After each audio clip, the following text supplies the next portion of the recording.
Sementara itu, saudara, timnas Portugal menggelar sesi latihan intensif di Stadion Sepak Bola dan Atletik Washburn, Dallas. Sesi ini menjadi persiapan krusial menjelang laga hidup mati babak 16 besar melawan tim Matador Spanyol.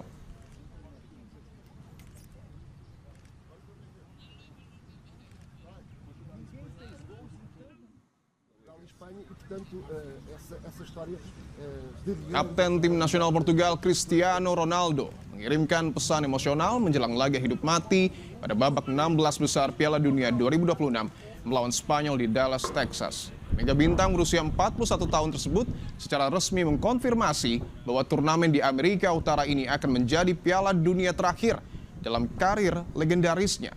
Pernyataan tersebut terlontar dari mulut Ronaldo dalam konferensi pers pra-pertandingan. Meskipun memastikan tidak akan tampil lagi di Piala Dunia edisi berikutnya, Ronaldo menegaskan bahwa dirinya belum mengambil keputusan untuk gantung sepatu secara total, baik dari tim nasional maupun level klub. Por eso, todo está bien, no pasa nada. Diciendo a tu pregunta, es disfrutar al máximo posible, que sea el último mundial, que va a ser mi último mundial, y disfrutar día a día. Ojalá que no sea mañana mi último partido, ojalá. Así vosotros me pueden matar un poco más, intentar matar. Tim Spanyol berlatih di Dallas pada hari Minggu waktu setempat jelang menghadapi Portugal. Spanyol memuncaki grup H di atas Tanjung Verde, Uruguay dan Arab Saudi, mengamankan 7 poin dan melaju melewati Austria 3-0 di pertandingan pertama babak gugur. Mereka tetap menjadi satu dari 2 tim yang belum kebobolan gol di turnamen ini. Menjelang laga, penyerang sayap Nico Williams dipastikan absen akibat cedera hamstring. Namun Lamine Yamal menegaskan bahwa dirinya berada dalam kondisi bugar sepenuhnya dan siap mengincar kemenangan demi membalas kekalahan Spanyol di final UEFA Nations League pada tahun lalu.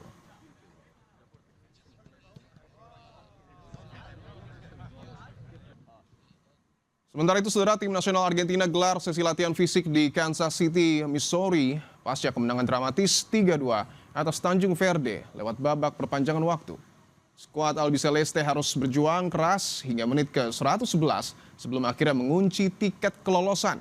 Dalam laga ketat tersebut, Lionel Messi mencetak gol pembuka yang mengendapkan koleksinya menjadi 7 gol di turnamen ini, sekaligus memperpanjang rekornya sebagai pencetak gol terbanyak sepanjang masa dengan total 20 gol. Langkah Argentina di babak 16 besar dipastikan kembali menemui tantangan berat dari wakil Afrika lainnya, yaitu Mesir, dalam laga yang akan digelar di Atlanta, Georgia.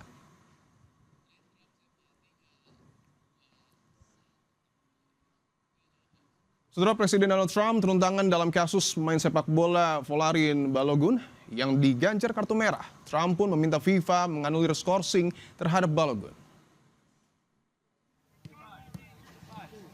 Mencetak gol terbanyak Amerika dengan 3 gol, Folarin Balogun menerima kartu merah karena menginjak pergelangan kaki kanan Tarik Muharemovic dari Bosnia dan Herzegovina. Kartu merah ini pun secara otomatis memicu skorsing 1 pertandingan terhadap Balogun. Trump menelpon Presiden FIFA Gianni Infantino dan meminta FIFA meninjau kembali kartu merah ini. Setelah melakukan pertemuan dengan Trump, FIFA mengumumkan skorsing telah dicabut. Trump pun memuji keputusan ini.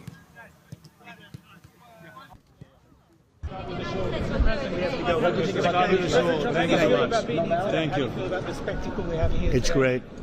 This is great.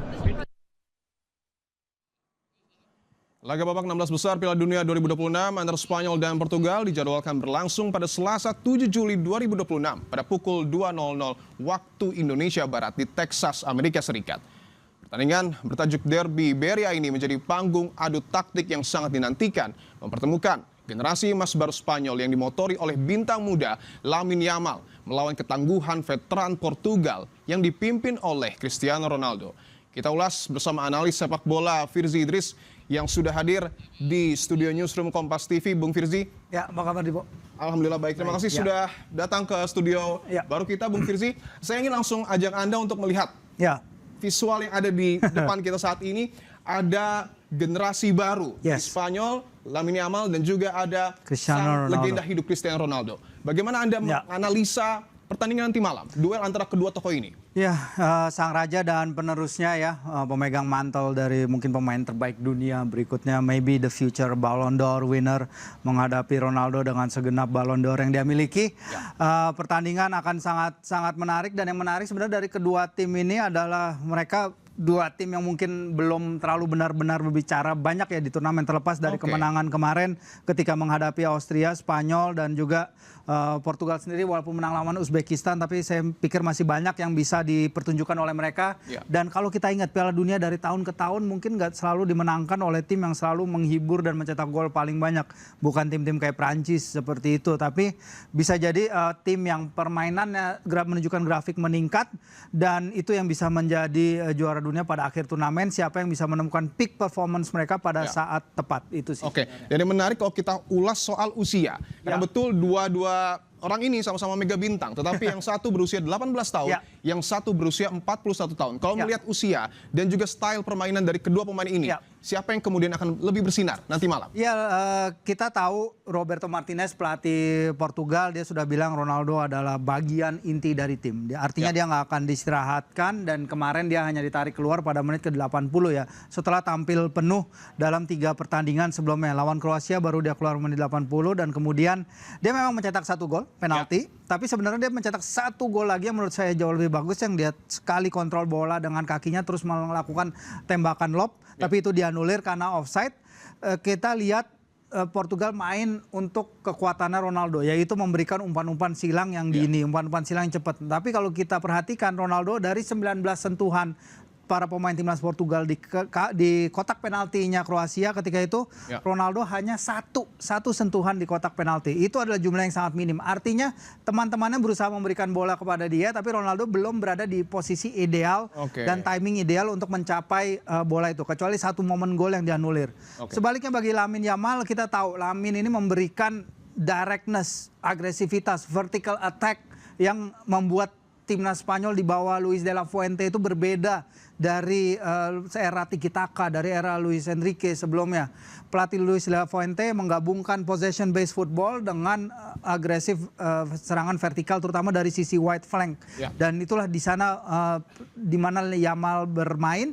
Dan ketika lawan Austria memang dia tidak memberi gol, memberi assist, tapi dia beberapa kali melepas tembakan berbahaya yang mengancam gawang Austria. Bahkan kiper mereka melakukan 6 penyelamatan lebih. Jadi mereka bisa saja menang lebih dari 5-0, lebih dari 3-0 pada laga tersebut. Kita akan bahas 2 penampilan bintang ini melalui di atas kertas. Kita akan coba tampilkan ya grafis yang kemudian menunjukkan apa yang kemudian sudah ditorehkan baik itu oleh Cristiano Ronaldo dan juga Lamine Yamal. Kita tahu ada 3 gol yang kemudian sudah ditorehkan oleh Cristiano Ronaldo dan 1 gol oleh Lamine Yamal. Melihat data ini, Bung Firzi, apakah ini juga akan terimplementasi di lapangan?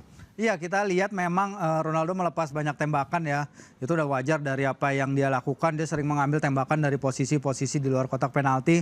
Free kick dia juga mengambil beberapa kali. Akurasi umpan 89%. Tapi ini mungkin bagi saya lebih karena dia bisa beroperasi lebih sedikit mundur ya. Menyesuaikan juga mungkin dengan build up timnya.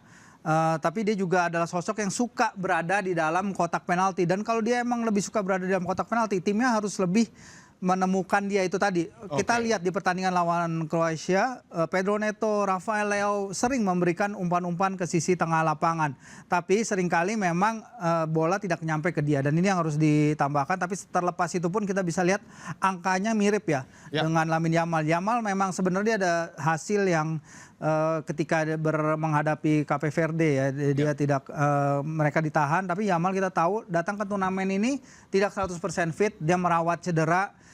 Dengan tim medis Barcelona udah dibicarakan bagaimana cara memanfaatkan Lamine sebaik mungkin di turnamen, tapi pertandingan pertama lawan Cape Verde dia terpaksa dimainkan dulu karena tim tidak menemukan breakthrough dan akhirnya harus ditahan imbang oleh sang debutan. Cuman kalau kita melihat Lamine Yamal, dia adalah seorang yang bisa memberikan faktor X ya. Jadi kita mungkin bisa lengah, tapi begitu dia on point, dia bisa langsung memberikan terobosan. Karena magisnya Spanyol bisa datang dari dia. Tadi sudah disebutkan bagaimana Nico Williams cedera, yang sayang sekali ya. Karena mereka berdua jadi motor serangannya Spanyol ketika menang di Euro 2024 mengatasi lawan-lawan hebat. Masalahnya memang si Spanyol dan juga Portugal kan di babak knockout Piala Dunia sebenarnya mereka lagi dalam kesulitan. Portugal belum pernah meruntunkan kemenangan beruntun di fase knockout Piala Dunia sejak 2006, turnamen debutnya Ronaldo, dan Spanyol kemarin adalah kemenangan Austria itu adalah kemenangan pertama mereka di babak knockout Piala Dunia sejak jadi juara pada 2010. Jadi ini ada mental barrier yang mereka berdua pecahkan dengan hasil-hasil kemarin. Nah ini kita akan lihat apakah mereka bisa meneruskannya. Berbicara soal mentalitas, dua pertemuan terakhir antara Portugal dan Spanyol di atas kertas dan juga di atas lapangan dimenangkan oleh Portugal. Bahkan di Piala Dunia 2018 di Rusia, Ronaldo berhasil mencetak hat-trick dan tahun ini adalah pertunjukan terakhir sang mega bintang di Piala Dunia. Secara mentalitas siapa yang diunggulkan, Bung Firzi? Ya, kalau kita mundurin lagi sebenarnya ya, hasil-hasil akhir ini memang ada tercenderung ke arah Portugal.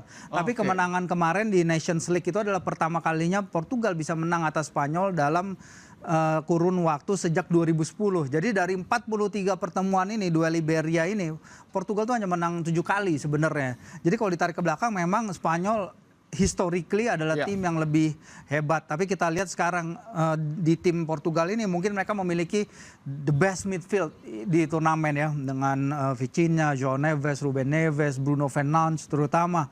Itu adalah pemain-pemain luar biasa. Tapi menurut saya di Spanyol memiliki dua wingback terbaik di turnamen dalam diri Marco Kurela terutama dan juga Pedro Porro. Itu dua wingback agresif modern yang mendukung pola pergerakan permainnya dari Luis de la Fuente dengan sangat baik. Jadi ini akan menjadi duel yang sangat menarik antara dua tim dengan kekuatan yang berbeda. Terakhir Bung Firzi, tebakan skor Anda untuk nanti malam. Ini susah, tapi saya harap mungkin ya Portugal punya cukup kekuatan untuk melewati Spanyol. Mungkin nggak 90 menit karena kita lihat beberapa pertandingan harus diselesaikan lewat extra time dan juga mungkin penalti. Tapi saya harap pertandingan panas lagi seperti tadi Meksiko lawan Inggris. Tentu kita akan nantikan ya pertandingan antara sang legenda hidup dan juga bintang masa depan dari Spanyol, Bung Firzi Idris. Terima kasih telah hadir di studio Newsroom Kompas TV.